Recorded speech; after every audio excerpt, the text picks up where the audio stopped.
I'm not usually one to talk about this kind of stuff, but life has been hard lately.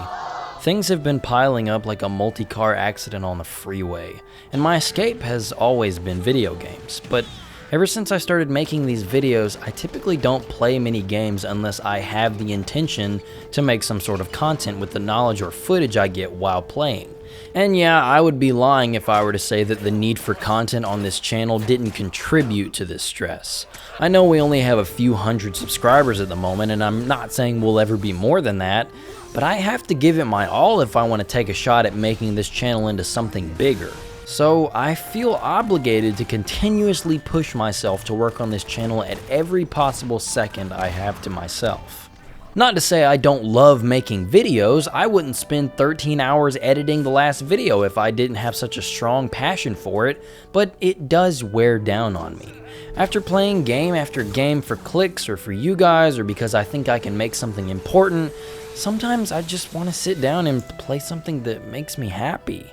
Sometimes I need to sit down and go fast. Now, I don't want to sound like a broken record every time Sonic is the focus on this channel, but I think it's especially appropriate today. One of my earliest gaming memories was playing through Sonic Adventure on my Dreamcast.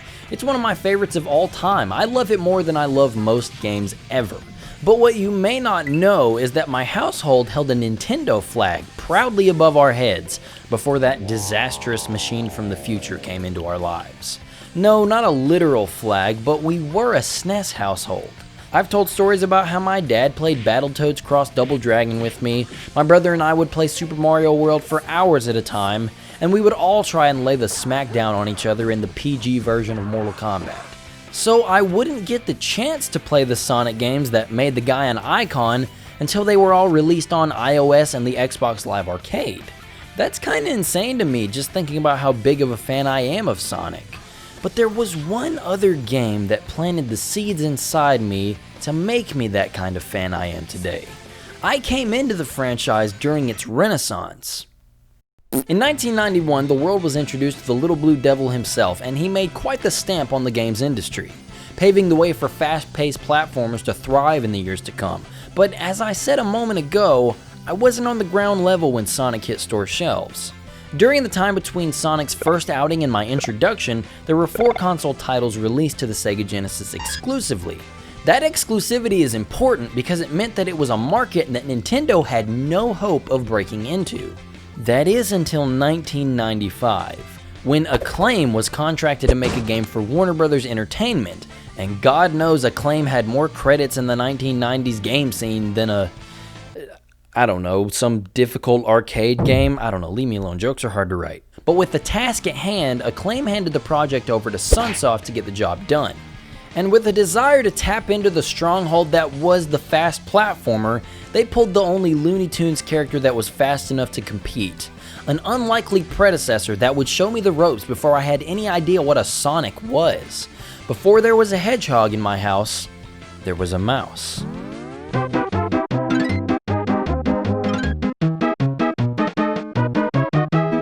In my research, I couldn't find much regarding the development of Speedy Gonzales' Los Gatos Bandidos. The most I could turn up was its incredibly bare Wikipedia article and an interview with the director and lead level designer. Oh boy, here we go again. I'm sorry about the pronunciation. Rene Boutin. When asked about Speedy, he had this to say. Yes, the game was indeed supposed to bring some Sonic-style gaming to the Super Nintendo. The game had originally been in development by a small studio in England for about a year, but gameplay and level designs were not progressing at an acceptable rate and quality.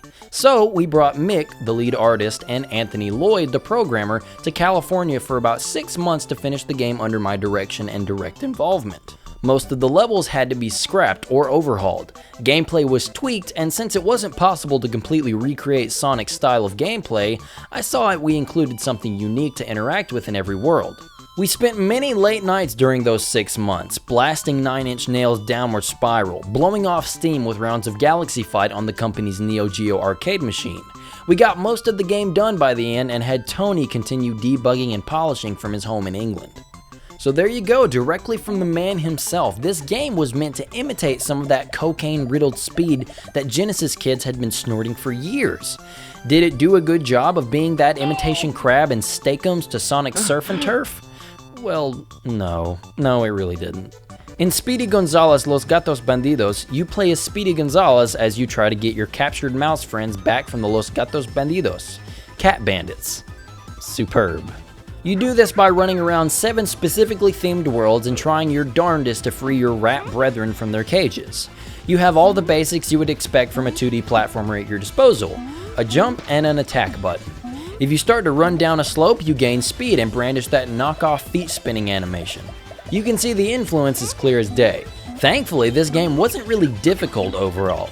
It probably took me about 3 hours to get through it, but there is one thing this game certainly is, and that's a fustercluck. Let's get into the nitty-gritty here, the level design. Levels in Speedy aren't necessarily broken or unplayable, but the ways in which their challenges are propped up were a bit on the unfair side. In a fast game like this, the player needs to be able to react accordingly to whatever obstacle is coming up. This is usually a pretty difficult thing to convey to the player, but Sonic had the great idea of pushing you towards the left side of the screen when things start really going, giving you enough time to jump or attack without the need to sacrifice your speed.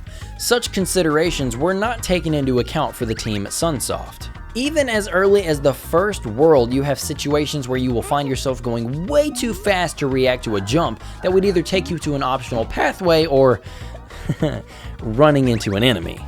This happens way more often than it should, and the obstacle and enemy placements are such textbook examples of how not to lay out your levels. There are so many times when there will just be enemies walking around directly after a slope. You know, that time when I would expect they want me to go fast or something, but then I get a heart taken away because I didn't react fast enough. These birds in the second world, these rolling logs in the fourth world, the unbelievably cheap snowballs in the fifth world. I swear you cannot jump over some of the ones on the inclines.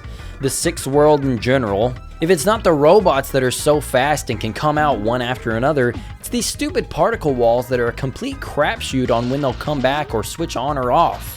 Oh, or it's these same looking platforms that will either carry you safely across or suddenly drop you into an instant death pit. And boy, does this game love instant death pits. How about this section in the second world where you're supposed to be going at top speed to make this jump and then land, thinking you'll have to make another jump just to be met with a sea of spikes.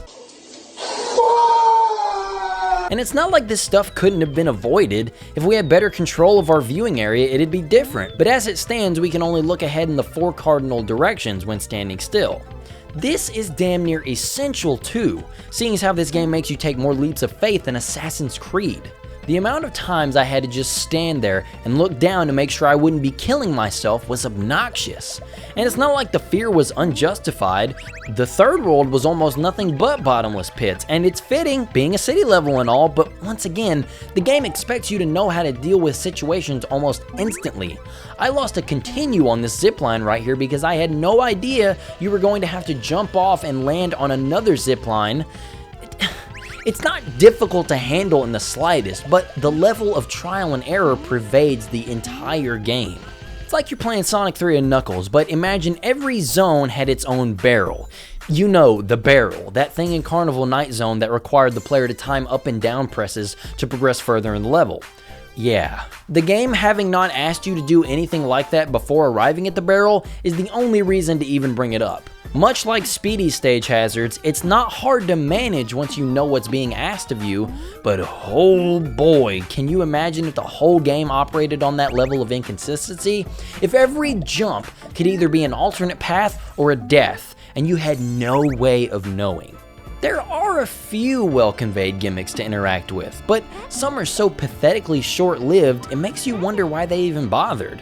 Like this cauldron in the fourth world that is seen once in the whole game. So you get locked in this room and there's a red bottle in front of you. I tried to interact with it, but I guess I didn't press the right button. So I go to the end of the room and there's this cauldron that I can't do anything with. Then I go back and discover that I actually can interact with that bottle, and it gives me the ability to breathe fire. Cool, it's a power-up, I thought.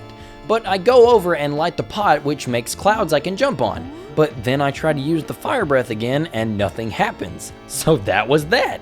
It's the only time that happens in the entire game. There's some ice in the 5th world, some zip lines in the 2nd and 3rd worlds, some sort of thing that makes you bounce in almost every world, and then the 6th has tubes! But these things are more so here to confuse you and branch the level out, rather than provide interesting gameplay or traversal. But to be fair, some of the levels do have multiple pathways to explore, and it's honestly one of the better aspects of the game when it does show up. You get rewarded pretty nicely for being curious. Some secrets are really well hidden and fun to get to, but then some are a little less clever. Like when you put an arrow or a question mark above the supposed bottomless pit, it's kinda whatever. At least the rewards down there are pretty nice. It might sound a little wishy-washy, but playing the game left me of two minds. Sometimes it feels like a fun platformer, and sometimes the design choices are abysmal. To go back to the structure of the game, you're supposed to be trying to save all your mice amigos trapped in the game's levels. The mice you're trying to save act as a checkpoint system of sorts, so there's a gameplay perk to saving a mouse. But outside the checkpoint system, I never could tell a difference in anything when I got all the mice in an act versus only a few. You have cheese wheels that act as a basic coin collectible. For every 100 you bring to the end of the level, you get an extra life. You can also just find those lying about, and sometimes they shower you with them. But that's not a complaint. You'll need as much as possible to survive the fuckery here.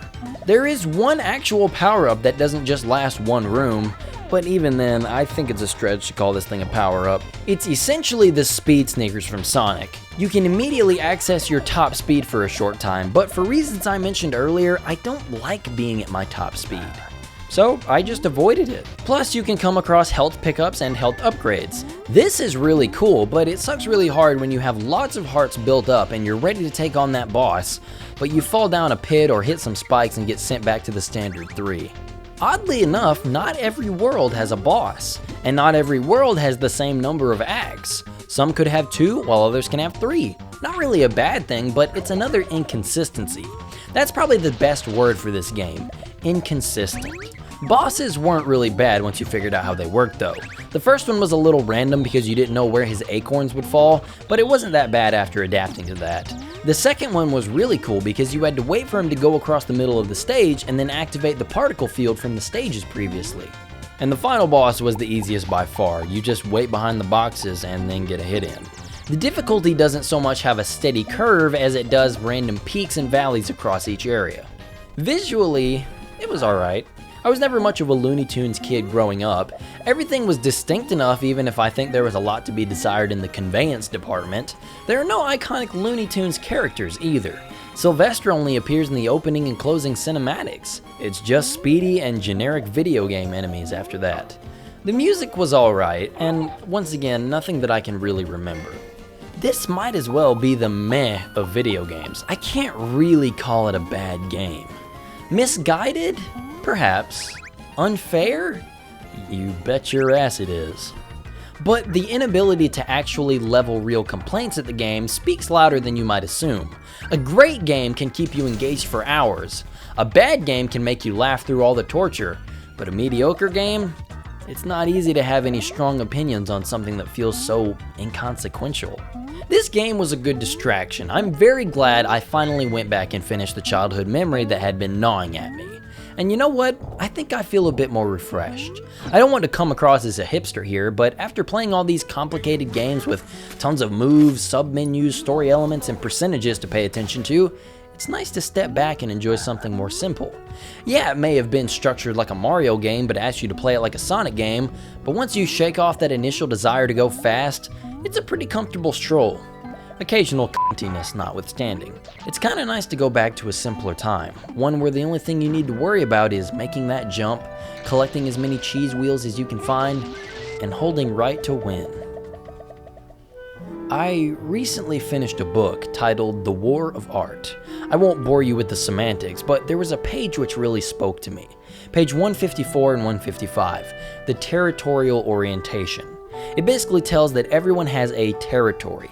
This territory will constantly be what you go back to over and over, rain or shine, because it makes you happy.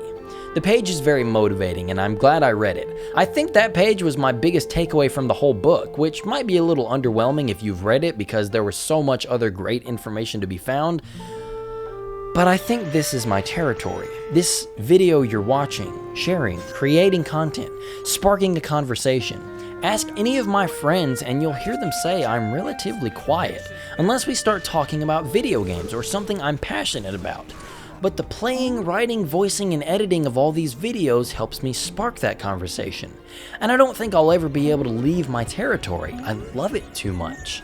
I hope that's similar to what your territory is for you too.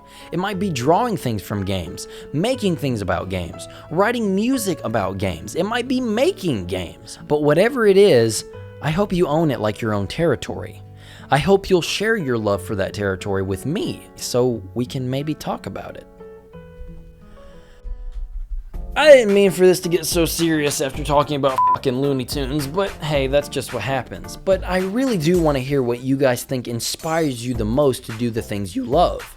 Let me know and I'll be down there in the comments to talk with you about it, but you might have to tell me to shut up if it's something I actually like too. But anyway, I really appreciate you for watching. So thanks for stopping by, and I love you a whole lot, and have a great day.